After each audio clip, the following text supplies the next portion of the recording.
Po siya garam at si kayo namin. Naimbag nga balem kada kayami na po. Mayong hapon kaninong tanan. Maya pagat manapon kay Kongan. Magandang hapon po sa ating lahat. Magandang umaga, magandang tanghali, magandang hapon, magandang gabi sa ating mga kababayang overseas Filipino workers na nanonood po ngayon.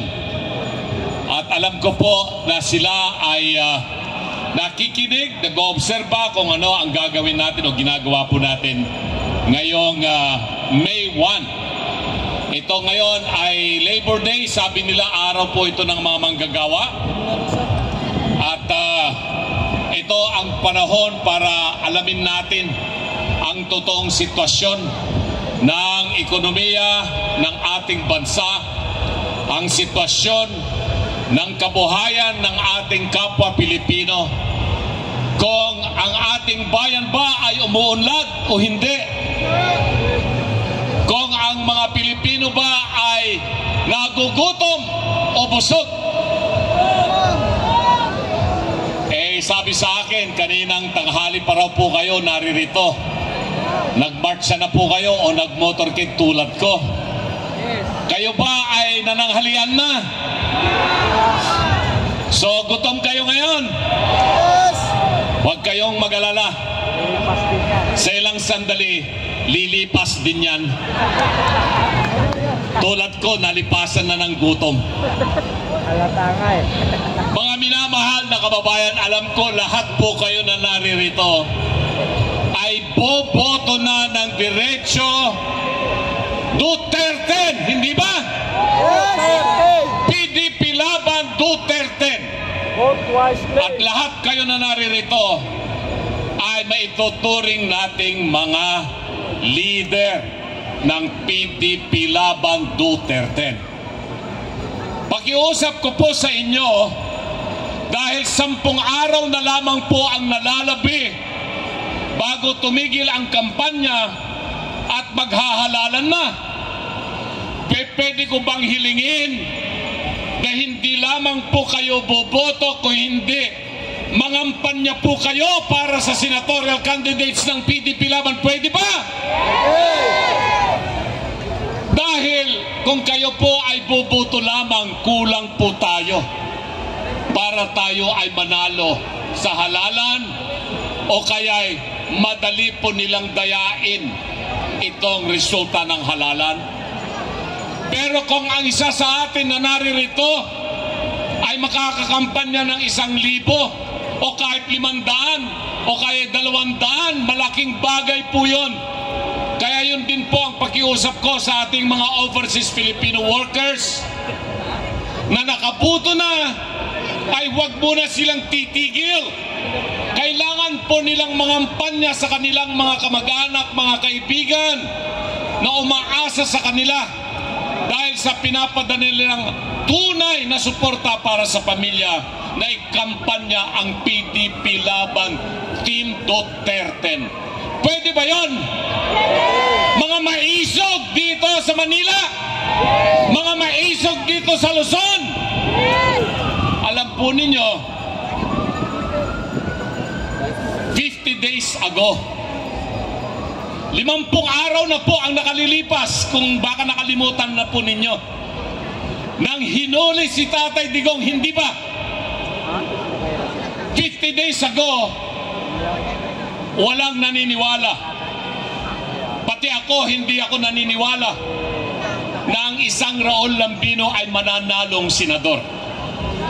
Actually, nung ako po ay naimbita ni Tatay Digong through Executive Secretary Mijaldea, nakasama ako sa 6 na kandidatong senador ng PDP laban, sabi ko, wag na po ninyo akong isama. Dahil hindi naman po ako sikat, hindi ako artista, hindi ako entertainer, hindi rin po ako media, at hindi po ako kilala. Isa lamang po akong ordinaryong abogadong probinsyano na ang ginagawa ko ngayon ay nag-aalaga na lamang po ng baka at kalabaw. at nagsasaka sa probinsya ng Pangasinan. For more than 30 years, I was a professor of law.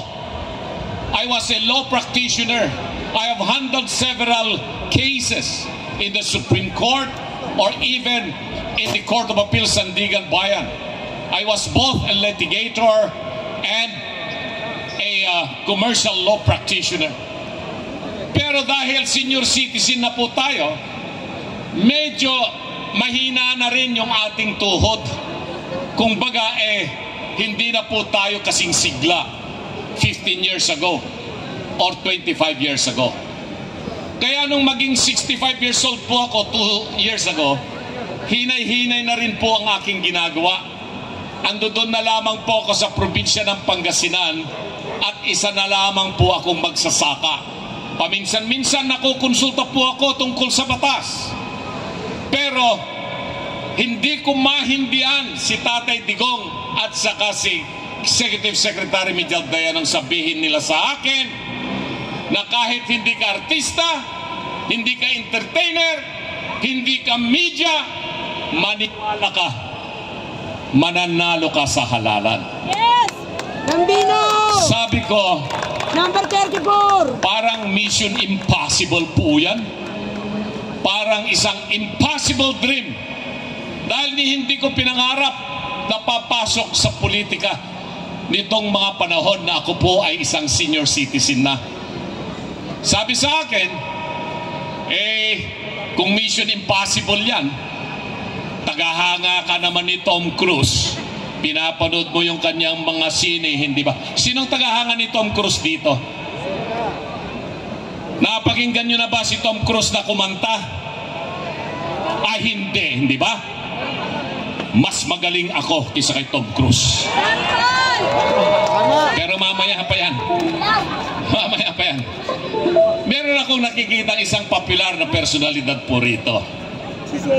Kaibigan ko po ito, congressman pa lang siya, naging governor siya. Pero tumatakbo rin siyang senador ngayon. Kanya lamang hindi nagpapakilala. Pwede ba, Governor Verceles, tumayo ka dyan? Si Governor Verceles ay isang Bicolano. Unfortunately, hindi siya nasama sa Duterte. Hindi siya nasama sa grupo na inendorso ni Tatay Digong o ni BP Sara. Pero magaling na tao po ito. Isa sa Bicolano na aking nirerespeto, si Governor, Congressman, former Immigration Commissioner Leandro Verceles. Sir, salamat at naririto ka. 10 lang naman po, di ba? Yung kandidato natin sa Duterte, merong 4 dyan na binanggit na yung mga pangalan, hindi ko na po babanggitin. Baka naman po maisipan po ninyo na isama ang isang Leandro Verceles sa Senado, okay lang po sa akin yan. Mga kababayan, mga issues na dapat po ninyong maintindihan sa halalan na ito. Ako, hindi po ako magpropromisa kung ano ang gagawing mga batas. Basta alam ko kung paano gumawa ng batas. Naging legal technical assistant ako sa Kongreso ng Pilipinas ng mahabang panahon. Naging chief of staff ako sa Senado. Naging consultant ako sa Commission on Appointment. So, pagbalangkas ng batas, pakikipagdebate, kung ano man po yan, alam ng isang Attorney Lambino ang gagawing mga batas. Ang masasabi ko lamang ay dapat mas kalidad na batas ang mga dapat gawin.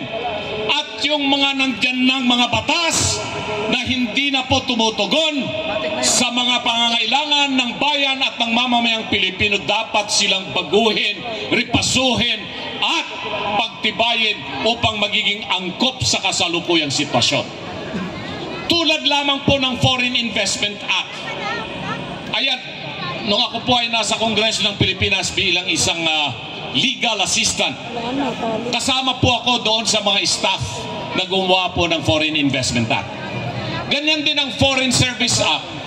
Ganyan din yung AFP Modernization Act, Basis Conversion Development Authority, Solid Waste Management Act, at iba't iba pa.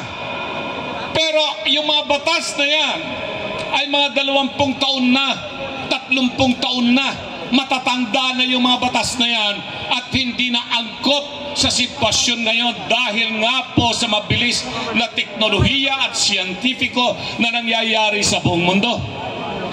Ganyan din ang Local Government Code of 1991. Ang tagal-tagal na po yan. Eh bakit hanggang ngayon hindi pa rin natin mapaunlad ang agrikultura sa probinsya? Dahil ayaw bitawan ng national government ang kapangyarihan pagdating sa pagsuporta sa agrikultura at sa kasamang magsasaka at mangingisda. Tangan-tangan pa rin yan ng national government na sana ang local government units, yung mga leader na magagaling, ay sila dapat ang mauunang magbigay suporta sa ating mga magsasaka. Repasuhin lang natin yan, madali lang pong gawin yan. Pangalawa, yung issue sa korupsyon. Matagal na yan.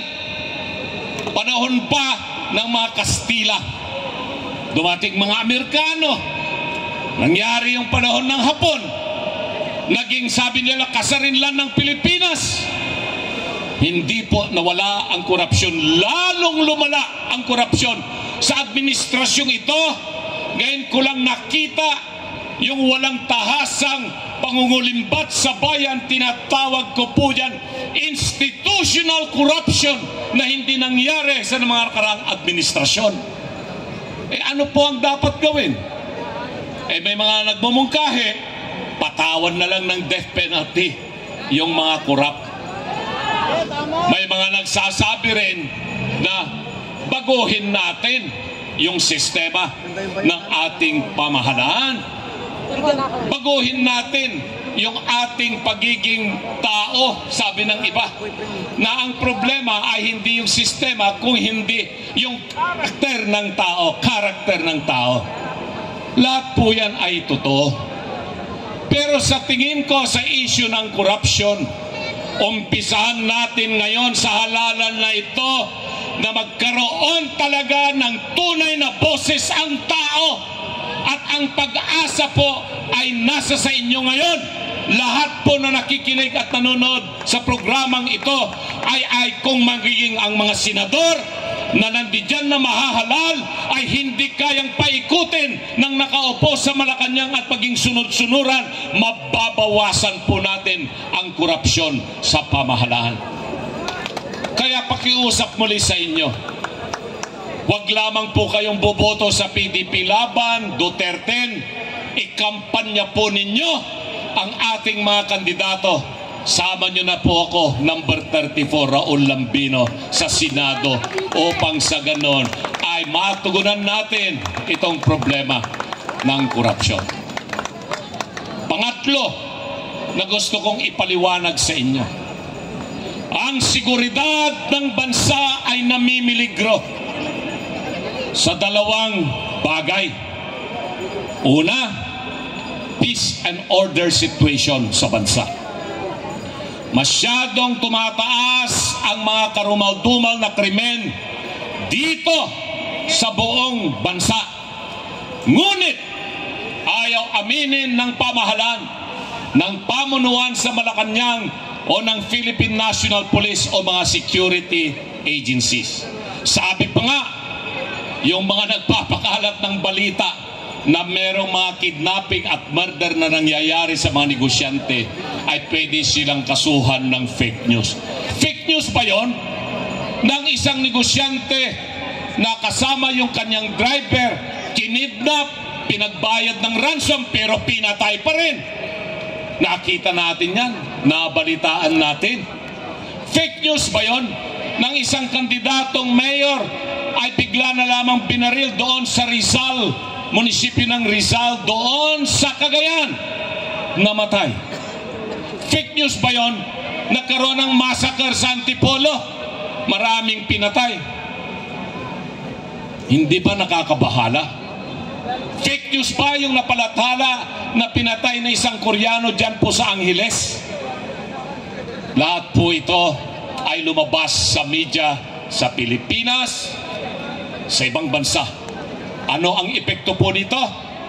Takot yung mga mamumuhunang Pilipino, lalo na ang mga dayuhan na dalhin nila yung kapital dito sa Pilipinas upang sana magkaroon ng malawakang negosyo, magkaroon ng trabaho, magandang sweldo ang Pilipino, na yun ang dahilan kung bakit naririto na tayo ngayon. Mayo 1 para sa mga Pilipinong nagtatrabaho. Pero kung walang mamumuhunan, walang negosyo, walang pabrika, walang trabaho, walang sweldo. Peace and order. Kaya pong gawin yan, tugunan ng mga kandidato ng PDP laban Duterte yung issue na yan. Bakit po kanyo? Dahil ang isa sa mga senatorial candidates natin na re-electionist, parating na siya ngayon. Pagkatapos kong magsalita, ipapaliwanag ni Senator Bato yung kanyang panukala para paigtingin ang peace and order. Isang bahagi ng seguridad, at ito ay mas malala kaysa peace and order. Itong problema sa teroristang NPA, CPP, NDF. Alam po ninyo, nakakatanggap ako ng maraming pananakot. Mga threats sa text, kung ano-anong mensahe, na masyado raw akong maingay dito sa problema patungkol po sa seguridad na gawa po ng CPP, NPA, NDF. Bakit po kanyo? Ito, tahasan kong sinabi noon pang 2 buwan nakakaraan na merong ugnayan ang pamahalaan ngayon at ang CPP, NPA para pabagsakin ang mga Duterte. Meron silang ugnayan at kasunduan na lahat ng mga tumutuligsa sa pamahalaan ay pabagsakin.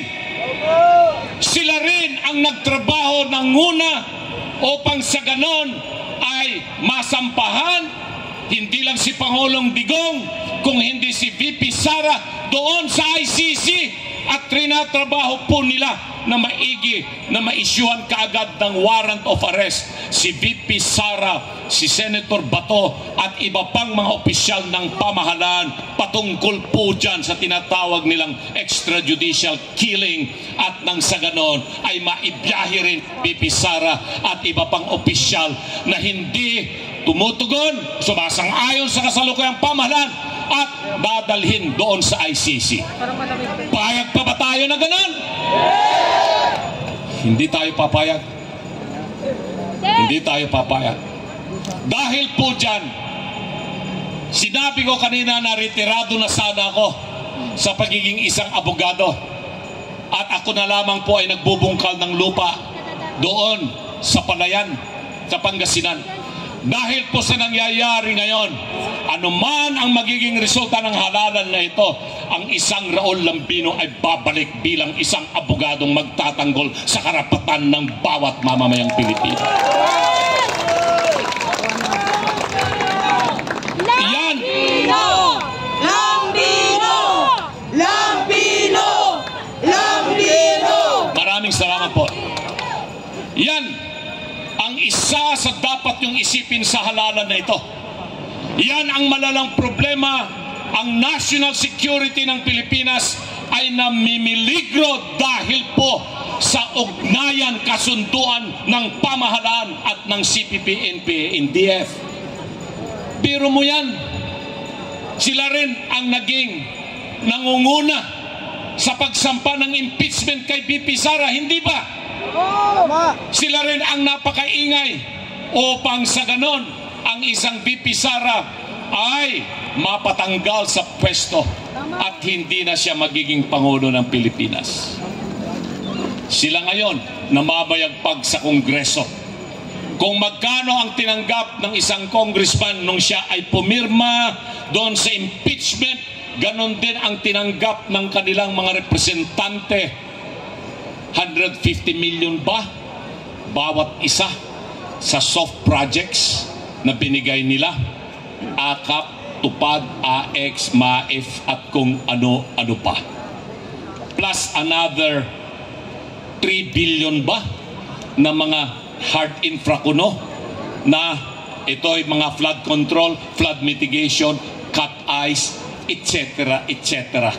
na kung saan magkano ang kickback, magkano ang komisyon, magkano ang kinikita ng mga kongresistang sila rin ang kontraktor. Ganyan din ang natanggap nitong mga congressmen nakasapi sa party list na sinusuportahan ng CPP, NPA, NDF. Pera ng taong bayan, pinaghirapan ng mamamayan na buwis na binayad sa pamahalaan, gagamitin nila ngayon ang pera na yan upang sa ganon ay pabagsakin ang pamahalaan. Uunahin muna nila mga Duterte at mga kakampi ng mga Duterte. Pagkatapos yan, kung sino man nakaupo sa Malacanang, yun ang isusunod nilang titirahin hanggang sila na ang mamumuno dito sa ating pamahalaan. Payag ba tayo sa ganon? Hindi po tayo papayag. Kaya kailangan po ang inyong pangangampanyang maigting para sa PDP laban Team Duterte na mga senatorial candidates. Panghuli, nabanggitin ko po sa inyo, bigas, bigas, bigas. Magkano ba ang bigas dito sa Metro Manila ngayon? 50. 60 yung maganda per kilo po yan, ha? 92 nga sa akin eh. Sino ti Ilocano dito? Apo kanya yung iato na dati Ilocano dito eh. Amom na niya tikayat ng iba ka di pagpag. Sir. Sinong Pangasinan dito? Makatalos kay Pangasinan, makasalita ka. Antam sugabay ito ni Bagamay umak. Ah? Sa aming mga Ilocano at Pangasinan, pag sinabi mong pagpag, ito yung durog na bigas. Umikot po ako rito sa Luzon. Doon po sa siyudad ng Alaminos, Pangasinan, ang benta po nila ng pagpag, yung durog na bigas, 20 pesos nga po yun. Pero meron pa pong kasamang kunting ipa. 20 pesos yun. Ipinapakain po yung pagpag sa itik, sa pato, sa manok. Hinahaluan nila ng darak. Yun ang 20 pesos. Eh ano itong 20 pesos ngayon na bigas? Sa Bisaya, gaano ba karami yung bigas ng NFA na pinamimigay po nila ngayon ng 20 pesos?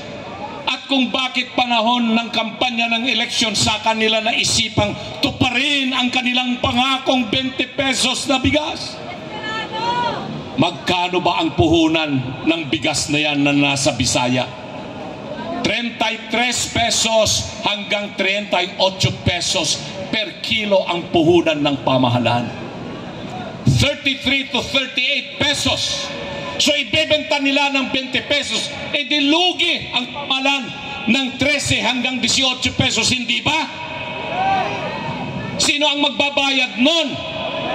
Tayong mga mamamayang Pilipino. Hindi lamang po yung bibili ng bigas na 20 pesos ang magbabayad ng 13 hanggang 18 pesos. Kung hindi, tayong mga taga Luzon, taga Maynila, taga Mindanao at iba pang mga tao sa Visayas na hindi naman sila bibili ng 20 pesos. Pero kailangan nilang gawin yun eh. Dahil yung mga kandidato nilang senador, bagsak na nga sila sa Mindanao, hindi sila makapag-rally sa Mindanao. Hindi sila makapag-motorcade sa Mindanao. At ganun din sa Visayas, hindi na rin sila makapag-meeting at makapag-rally. Takot na takot yung kanilang mga kandidatong mga local officials sa Cebu, sa Negros at iba pang mga probinsya. Kaya naisipan nila, baka sakaling maisalba natin ang Visayas, magbigay tayo, mag-vote buying tayo ng 20 pesos na bigas. Hindi nila alam na ang kanilang ginagawa nilang 20 pesos na bigas doon sa Visayas. Galit na galit ang mga taga Luzon. Galit na galit ang mga taga Metro Manila. Dahil ang mga Bisaya, sino mga Bisaya dito man? Bakit? Matakaw ba kayo sa bigas, ma'am? Hindi ba? Mas gusto nyong kainin mais at saka kamoting kahoy, hindi ba? At siyempre karne at saka isda, hindi ba? So ibig sabihin nun, optics lamang, pang media lamang, pang press release lamang. Bakit hindi nila dalhin yung 20 pesos na bigas dito sa Metro Manila at Luzon at bilhin natin lahat yung bigas na 20 pesos na yan?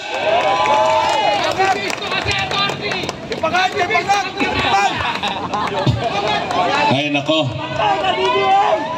Alam po ninyo, alam ko po kasi ang negosyong bigas. Dahil magmula nung kami naging mag-asawa ng aking butihing nag-iisang may bahay, 42 years ago or 43 years ago, yan po yung nakagisnan niyang negosyo ng pamilya. Ako po noon, 1981 to 1985, habang nag-aaral po ako sa College of Law, magbiyahe po ako ng truck mula Pangasinan, magdadala ako ng asukal, simento, bagoong o kung anong produkto ng Pangasinan. Ibiyabiyahe ko po yan patungo po ng Cagayan Valley. Umpisan ko sa Nueva Ecija. Magtitinda na po ako roon sa mga bayan-bayan, Lupao, San Jose, Santa Fe, Nueva Vizcaya, hanggang makarating po ako ng Tugigaraw, kung saan ko mabebenta lahat yung mga produktong galing ng Pangasinan.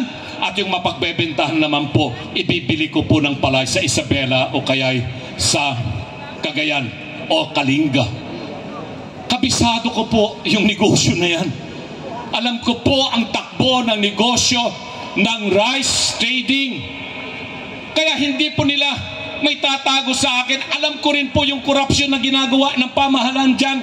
Kaya hindi nila sinusuportan yung mga magsasakang Pilipino. Ang ginagawa po nila katulad nung nakaraang 2 buwan.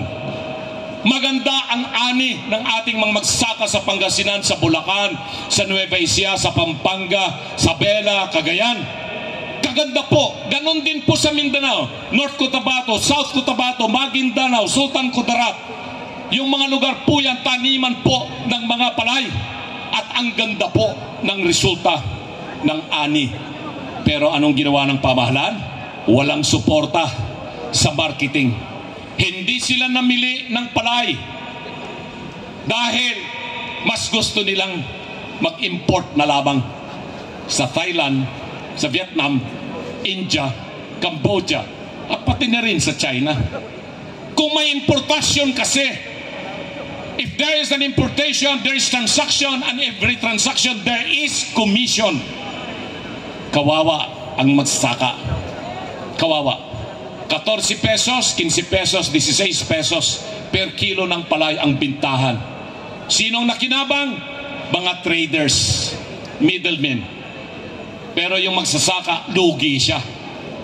120, 140 kabans ang kanyang inani sa isang hektara, pero nabinta lamang ng 14 pesos, 15 pesos per kilo yung palay. Patay si magsasaka.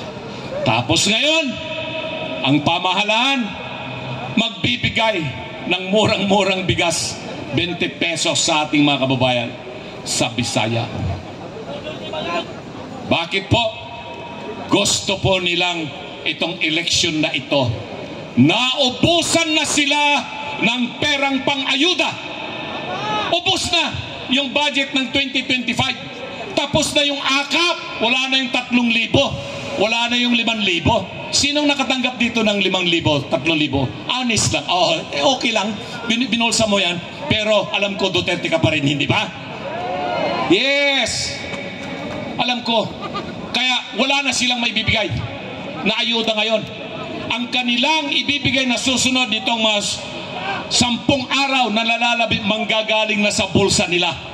Yung ibibigay sa mga butante. At alam nyo, yung mga politingguanan, masakit sa kanila na ilabas yung kanilang pera sa bulsa at ipamigay. Kung meron pa silang makukuhang pera sa gobyerno, kukunin nila yun. At ito ngayon ang naisipan nila. Bigas! Bigas! Bigas! Ipapamigay po nila ng 20 pesos. Vote buying po yan. Hindi ko alam kung kukuha sila ng approval sa COMELEC para sila makapagbigay. Dahil walang guidelines yan. Hindi katulad ng 4Ps, yung Pantawid Pamilya Program. transfer, conditional transfer, merong guidelines. Pero lahat ng ibang ayuda, wala. Kagagawan na lamang po yan ng mga congressmen at mga senador. Tapos ngayon, ito, bigas. Pero, alam na po ng mga taong bayan yan, yung issue. Maliwanag na po sa kanila ang issue.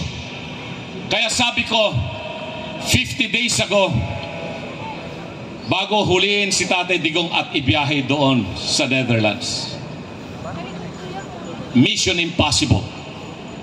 Impossible dream. Pero sa pag-ikot-ikot ko po, 50 days, nakita ko na yung mission impossible ay nagiging posible, yung impossible dream nagiging totoo. So the mission impossible becomes possible, the impossible dream becomes possible. Kanina sinabi ko, mas magaling naman ako kay Tom Cruise. Gwapo lang siya at marunong umarte, pero hindi siya marunong kumanta.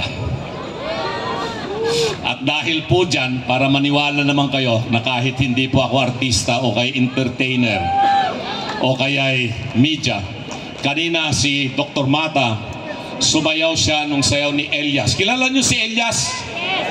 Yung magaling na sa tiga North Cotabato. Ang galing niya. Galing sa Maynila, ganun, di ba? Tapos isip-isip. Ayan, galing niya. Magaling siya sumayaw na ganun, di ba? Hindi ako masyadong magaling sumayaw eh. Ang alam ko lang na sayaw, tango, cha-cha, ganun. Pwede ako dyan sa ballroom dancing, pero yung mga sayaw na ganun, hindi marunong. Pwede pa? Nakahanda na ba yung Tom Cruise dyan? Para sa inyo lahat ito, pero usapan po natin ha. Hindi lamang po kayo boboto, kung hindi, mangangampanya po kayo para sa PDP Laban, Team Duterte. Yung ating mga kaibigang riders sa Cavite, andyan po ako sa Cavite bukas, magmumotokit tayo dyan.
If I only be true to this glorious quest,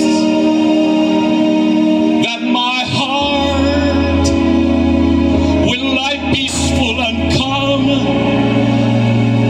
when I'm laid to my rest,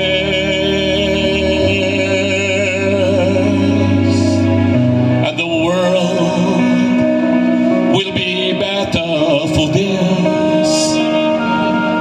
That one man, Tatay Digong, scorned and covered with scars, still is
Kanya.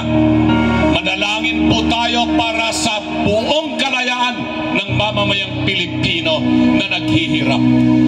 Mabuhay ang PDP laban! Mabuhay! Mabuhay ang Team Duterte! Mabuhay! Maraming salamat po sa inyo lahat.